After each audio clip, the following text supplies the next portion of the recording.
Hi friends, welcome to Tollywood stuff. ANR, NTR ఈ రెండు పేర్లు తెలుగు వెండితెర స్వరూపాన్ని పూర్తిగా మార్చేసిన పేర్లు. తెలుగువాడి సత్తాని దేశం నలుమూలలా వ్యాపింపజేసిన పేర్లు. అలాంటి ఈ గొప్ప నటుల మధ్య సినిమా పరంగా విపరీతమైన పోటీయే ఉండేది అనేది వాస్తవం. అలా ఒక ఏడాదిలో వీరి నుండి వచ్చిన క్లాషెస్ గురించి ఈ వీడియోలో తెలుసుకుందాం.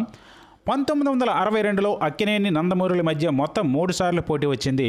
మొదటిగా ఫిబ్రవరి 9న గాలిమేడలు సినిమాతో ఎన్టీఆర్ రాగా, దానికి వారం గ్యాప్తో ఫిబ్రవరి 16న ఆరాధన అంటూ వచ్చారు ఏఎన్ఆర్. గాలిమేడలు చిత్రంలో ఆస్తి తీసుకొని ఎన్టీఆర్ని పెంచుకున్న ఎస్వి రంగారావు తన కొడుక్కి పెద్ద చదువులు చదివించి ఎన్టీఆర్ని కూలివాడిగా చేయటం, చివరికి ఎన్టీఆర్ మంచి మనస్సు ఎలా అర్థం చేసుకొని చేసిన తప్పుకు ప్రాయశ్చిత పడ్డాడు అన్నది ఆకట్టుకుంటుంది. ఈ మూవీ బాక్సాఫీస్ వద్ద హిట్గా నిలిచింది. ఇక ఆరాధన మూవీ గురించి చెప్పాలంటే సావిత్రి, ఏఎన్ఆర్లు అద్భుతమైన నటనతో సినిమాని రక్తి కట్టించారు. ఒకరిపై ఒకరు మనసులో ప్రేమగా ఎంతో ఆరాధనగా ఉండటం, అయితే పరిస్థితులు ప్రభావంతో ఎలా తమ ప్రేమను చెప్పుకోలేక చివరికి ఎలా సుఖాంతంగా కథ ముగించారన్నది చక్కటి ఫీల్తో తీసుకొని వెళ్లారు డైరెక్టర్ వి మధుసూదన్ రావు. ఈ మూవీ బాక్సాఫీస్ వద్ద సూపర్ హిట్గా నిలిచింది. ఇలా ఈ తొలిసారి క్లాష్లో ఇద్దరు హీరోలు విజయాలు సాధించారు. ఇక మళ్ళీ రెండోసారి మంచి మనసులు చిత్రంతో అక్కినేని ఏప్రిల్ 11న రాగా, దానికి 8 రోజుల గ్యాప్తో భీష్మ అంటూ వచ్చారు ఎన్టీఆర్.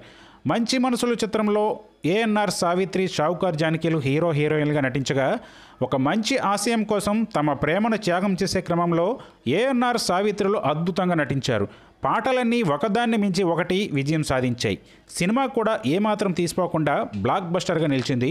దీనికి డైరెక్టర్ ఆదుర్తి సుబ్బారావు, సంగీతం కేవి మహదేవన్. ఇక ఎన్టీఆర్ భీష్మ విషయానికి వస్తే, కురుపాండవుల యుద్ధంలో భీష్ముడి పాత్రను ప్రధానంగా హైలైట్ చేస్తూ తెరకెక్కించిన ఈ మూవీలో యంగ్ ఏజ్లోనే వృద్ధాప్య పాత్రను పోషించి రక్తి కట్టించి నట సార్వభౌముడిగా పేరొందారు. ఈ మూవీ బాక్సాఫీస్ వద్ద విజయాన్ని చూసింది. ఇక చివరిగా మహానటులు ఇద్దరి మధ్య అదే సంవత్సరం 1962లోనే ఆగస్టులో పోటీ పడ్డారు.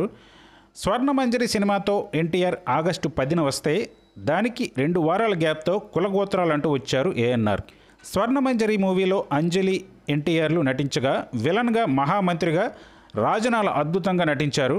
మరి మహారాజు అయిన ఎన్టీఆర్ తన మంత్రి కుయుక్తులకు ఫుల్ స్టాప్ పెట్టి తన ప్రేమించిన ఆమెను పెళ్లాడాడు అన్నది ఆకట్టుకుంటుంది. ఈ మూవీ బాక్సాఫీస్ వద్ద హిట్గా నిలిచింది. ఇక కులగోత్రాల విషయానికి వస్తే, అక్కినేని, కృష్ణకుమారులు హీరో హీరోయిన్లుగా నటించారు.